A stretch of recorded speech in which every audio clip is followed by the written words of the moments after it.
BIAFRA is now a man who is taking his fate in his own hands.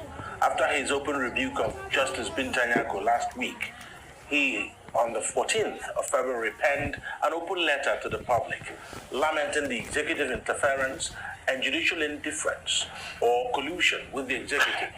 Is it now a question of, thus far, no further for Nnamdi Kanu'S trial? This is the Eastern Eye. I'm Alex Obodo. Eastern Eye here on Afia TV. It's a program that x-rays the political, social, and economic developments around us. Joining me tonight is also Barrister Nnamdi Kanu'S. He is a constitutional lawyer and, of course, a community leader. Barrister Kanu'S, Nnamdi Kanu has been in the news 2 weeks back to back, and I would like PCR to put up that letter. Let's just take a look at it, beginning from the first page of it. So let's see. So his open letter to the public. It says, "Greetings to all men and women of goodwill in Nigeria and elsewhere in the world. I have been compelled by events of the past few days to take the unusual step of writing this open letter for the singular purpose of calling the attention of the public to the serial executive and judicial fraud being perpetrated against me since my extraordinary rendition in 2021. So he now went ahead to pen a whole lot of lengthy stuff that, of course, there's no way I'll read it. It's just lengthy. So the long and short of it, Nnamdi Kanu has bared his heart and his mind on an open letter. So for someone on trial, what is this? Well, for someone on trial, this is like one taking one's fate in one's own hands. You know, Nnamdi Kanu had or have legal representation all the while. The greater number of those doing them pro bono. You can see that of Jimako. You can see that of the other young man from what's his name. Now these people have been representing him all the while in court. But if you watch the scenario of what happened last week in open court, even while the judge was still sitting, he opened up and said he wanted to take his fate in his own hands. Let him defend himself. Let him talk how he feels. You see, when you have two different laws for two different sets of people in one country in brackets, you find out that this is the kind of thing you expect to be happening. Because we can recall that in this platform of Afia TV, we have discussed the Attorney General's enter of Nole for the Mieti Allah suspect that was being tried for terrorism and reasonable felony. We have also seen the discharge of the case of Igbo in the Southwest. Now ask yourself, what is so special about Nnamdi Kanu's own?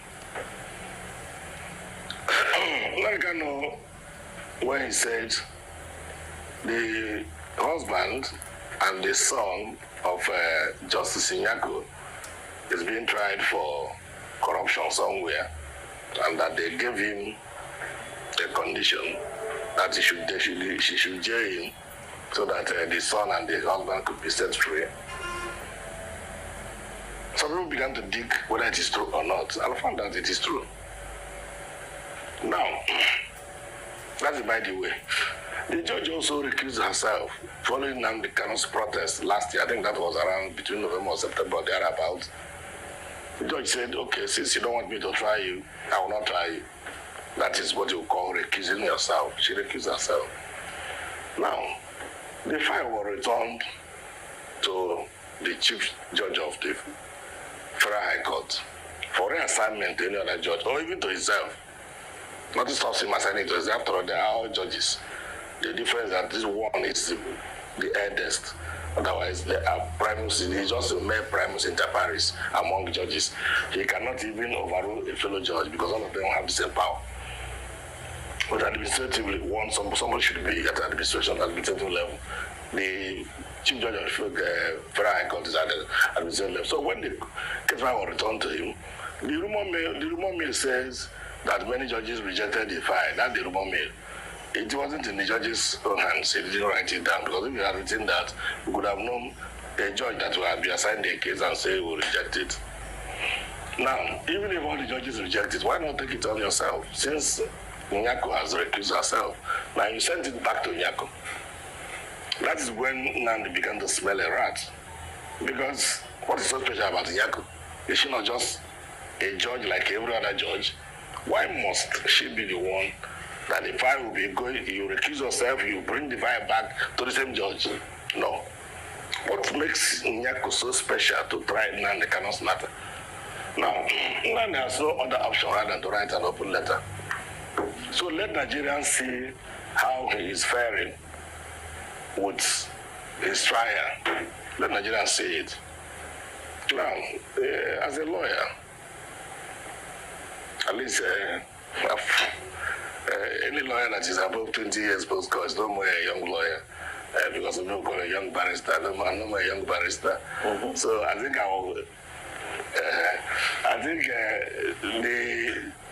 my take home from this very trial is that it is no more prosecution of a suspect, let me put it that way. It's no more prosecution of a suspect. It is now persecution of a suspect. Because why do I say it is persecution?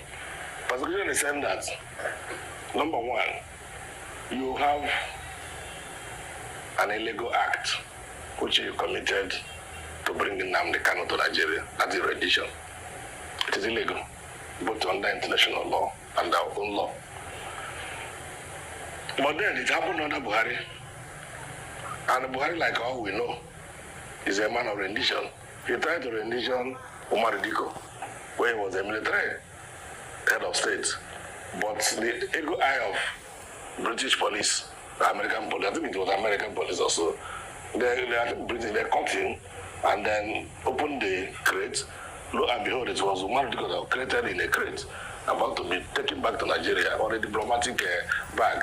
Because according to Buhari, he was indicted in a military tribunal that was set to try politicians who held sway in Nigeria between 1979 and 1998.